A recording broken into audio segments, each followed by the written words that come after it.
लोकसभा चुनाव में अब सिर्फ कुछ महीनों का ही वक्त बचा हुआ है। केंद्र की मोदी सरकार 9 साल की उपलब्धियों के सहारे जनता के बीच में है। वहीं विपक्ष की अगर हम बात करें तो विपक्ष लामबंद होकर एकजुट होने की कोशिश में है। बहरहाल विपक्ष की एकजुटता कितनी कारगर साबित होगी, इस बारे में बात करते हैं। हमारे साथ भारतीय जनता पार्टी के राष्ट्रीय प्रवक्ता और पूर्व केंद्रीय मंत्री शहनवाज हुसैन साहब हैं। शहनवाज भाई, जिस तरीके से विपक्ष एकजुट हो रहा है, 2024 के लिए कितनी बड़ी चुनौती मानते हैं?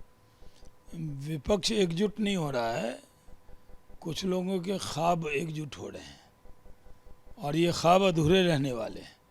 ये सब महत्वाकांक्षी लोग हैं, अखिलेश यादव हों या नीतीश कुमार जी हों या अरविंद केजरीवाल हों या ममता बनर्जी हों या केसीआर हों।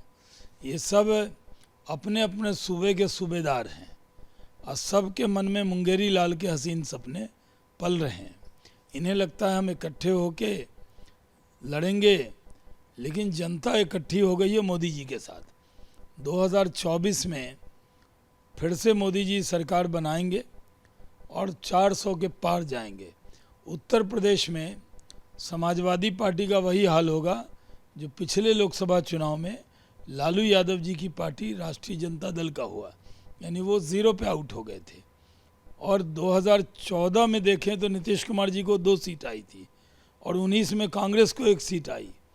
तो अभी जो विपक्षी दल की बैठक थी पटना में 12 तारीख को, वो कैंसिल क्यों हो गई?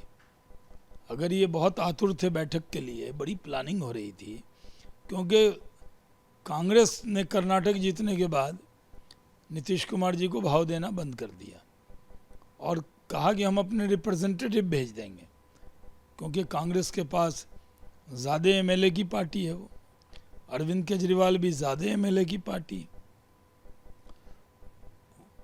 केसीआर भी ज़्यादा एमएलए की पार्टी, स्टालिन भी ज़्यादा एमएलए की पार्टी और नीतीश कुमार जी तो 43 सीट ही जीते थे।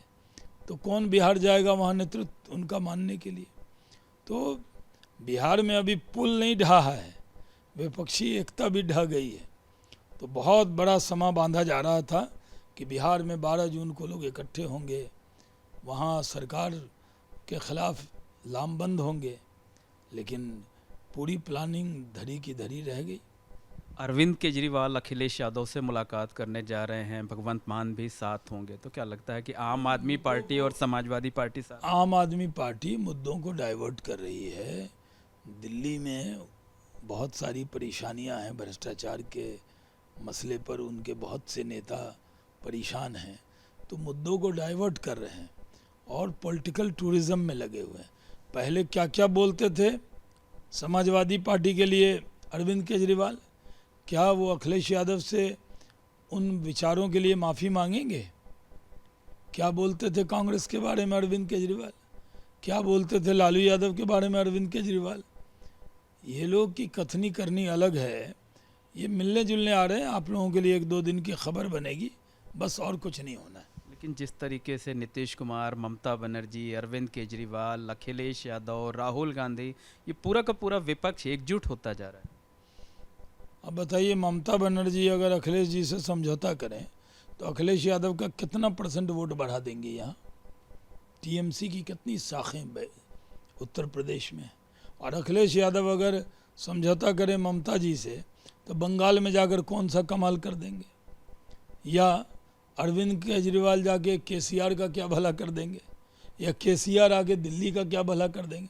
ये लोग अपने अपने मोहल्ले के नेता हैं, अपने अपने कुएं में रहते हैं ये, और 4-5 कुएं नहीं मिलते, नदियाँ मिलती हैं, कुएं नहीं मिलते हैं।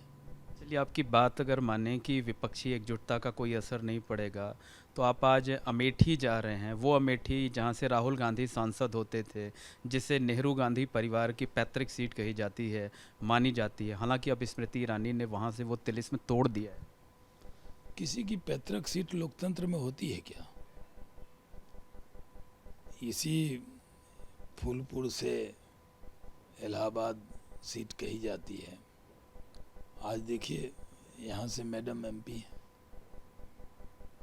तो ऐसा थोड़ी होता है कि कोई सीट लोकतंत्र में, राजतंत्र चला गया था, लेकिन कुछ लोग राजतंत्र के ज़रिए फिर से लोकतंत्र के नाम पर राजतंत्र ले आए थे। अब वो नहीं चलेगा, चौलवे नहीं। अमेठी अब भी आप लोगों को फोकस किए हुए हैं?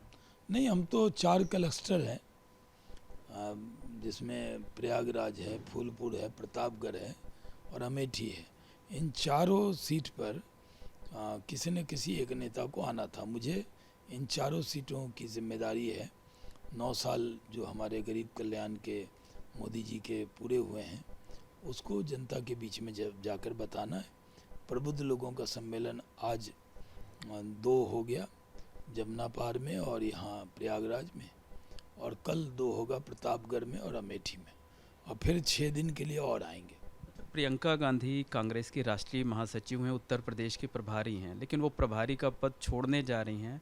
माना यह जा रहा है कि वो रायबरेली या अमेठी 2 में से किसी एक सीट पर चुनाव लड़ेंगी, इसी वजह से प्रभारी का पद छोड़ रही हैं। ये तो मैं तो बीजेपी का प्रवक्ता हूँ, वो उनकी पार्टी में वो क्या कर रही हैं नहीं कर रही हैं ये तो मुझे बताती नहीं है। वो तो कांग्रेस का ही कोई प्रवक्ता बताएगा, मैं क्यों बोलूँगा उसमें। वो किस पद पे रहें ना रहें ये तो उनकी मर्ज़ी है। मैं बोलूँगा भी तो कहेंगे कि आप कौन हैं हमें बोलने वाले। तो वो किसी पद पे रहें, वो कांग्रेस की मर्ज़ी है, और उनके जो कांग्रेस के अध्यक्ष हैं वो उनकी मर्ज़ी है, उसमें हमें कुछ नहीं कहना। उनके जो पार्टी के लोग हैं उनका ये दावा है कि उनमें उनकी दादी की छवि दिखती है और वो पहली बार इलेक्शन पॉलिटिक्स में उतरेंगे। देखिए, बहुत से लोग हैं जो गेरुआ पहनते हैं और योगी जी जैसे दिखते हैं, तो क्या वो योगी बन जाएंगे? क्या हर गेरुआ पहनने वाला, भगवा पहनने वाला योगी बन सकता है? तो कौन किस में क्या छवि दिखती है वो उनको दिखती होगी। हम लोगों को तो लोकतंत्र में लोक में छवि दिखती है। जो समाज के अंतिम पादान पर बैठा व्यक्ति है उसकी चिंता हम लोग करते हैं। इसी को एकात्म मानव दर्शन कहते हैं, जो दीनदयाल उपाध्याय जी का है, जिस पे भारतीय जनता पार्टी चलती है। उन लोगों को राजा के जैसे राजा, रानी के जैसी रानी, ये छवि उनको दिखती होगी। हम लोग इसमें न कोई कमेंट करते हैं न देखते हैं। अच्छा, राहुल गांधी ने अमेरिका में कई दिनों तक जो है वो भारत को लेकर टिप्पणी की, प्रधानमंत्री नरेंद्र मोदी को लेकर टिप्पणी की। अब उनके सहयोगी सैम पित्रोदा का एक बयान आया है जो विवादों में है। क्या लगता है कि ये सब सेल्फ गोल कांग्रेस के नेता खुद ही कर देते हैं? नहीं, देखिए, राहुल गांधी बाहर जाते हैं, उनको याद रखना चाहिए कि अटल बिहारी वाजपेयी जी भी विदेश गए थे। जब भारत पे संकट था, यूएन में बात रखनी थी, तो विपक्ष के नेता के तौर पर सरकार की प्रशंसा करके आए थे। राहुल गांधी जब विदेश जाते हैं तो नरेंद्र मोदी जी की जो इमेज बनी है, ग्लोबल इमेज, ऑस्ट्रेलिया के पीएम ने क्या कहा, मोदी इज़ द बॉस। वो जो इमेज बनी है उसके खिलाफ पाकिस्तान तो कोई साजिश नहीं कर पा रहा, चाइना नहीं कर पा रहा, बोल नहीं पा रहे हैं, बोलती बंद है।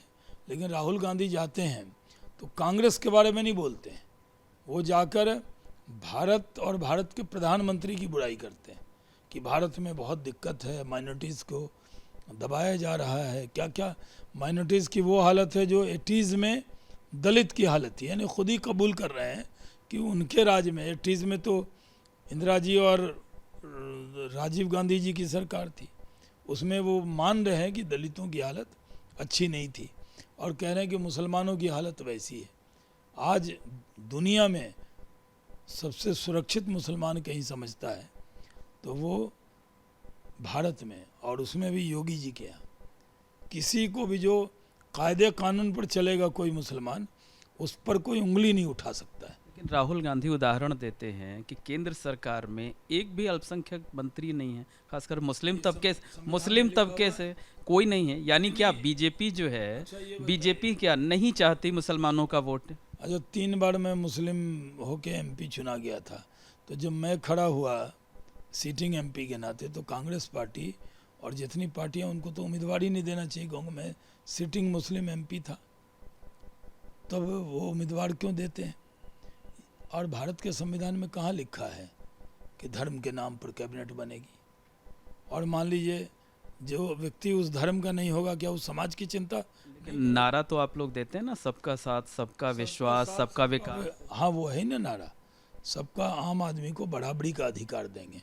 कि नेताओं के लिए नारा गढ़ा है हमने? ये नारा है आम आदमी के लिए कि राशन देंगे तो 5 किलो सबको देंगे फ्री, कोरोना का टीका फ्री, 6,000 देंगे तो सबके अकाउंट में डालेंगे, पक्का मकान 3 करोड़ दिया तो सबको दिया, अगर आयुष्मान भारत का कार्ड देंगे तो सबको देंगे। यही तो है सबका साथ सबका विकास। एक अंतिम सवाल ये है कि 2024 का जो चुनाव है, हिंदुत्व के मुद्दे पर ही लड़ेंगे, राम मंदिर को ही सामने रखेंगे, हिंदुत्व को ही सामने रखेंगे? ये हमने राम मंदिर को हिंदुत्व को लिखा नहीं मुद्दा, हमारे विरोधी बनाते हैं वो मुद्दा। हम तो लोगों की सेवा कर रहे हैं, अभी भी गरीब कल्याण वर्ष मना रहे हैं। ये हमने काम करके दिखाया मोदी जी के नेतृत्व में। आज मोदी जी हैं कि आज यूक्रेन रशिया वॉर के वक्त में भी महंगाई पे कंट्रोल है, तेल की कीमत पे कंट्रोल है, हम रशिया से भी तेल खरीद कर एक्सपोर्ट भी कर दे रहे हैं। ये मोदी है तभी मुमकिन है, अगर कांग्रेसी होते तो उनके हाथ पैर फूल जाते।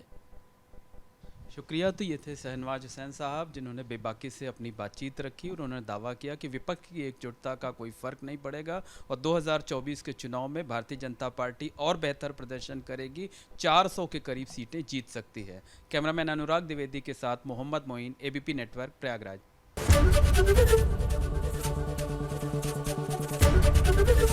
एबीपी गंगा, खबर आपकी, जुबान आपकी।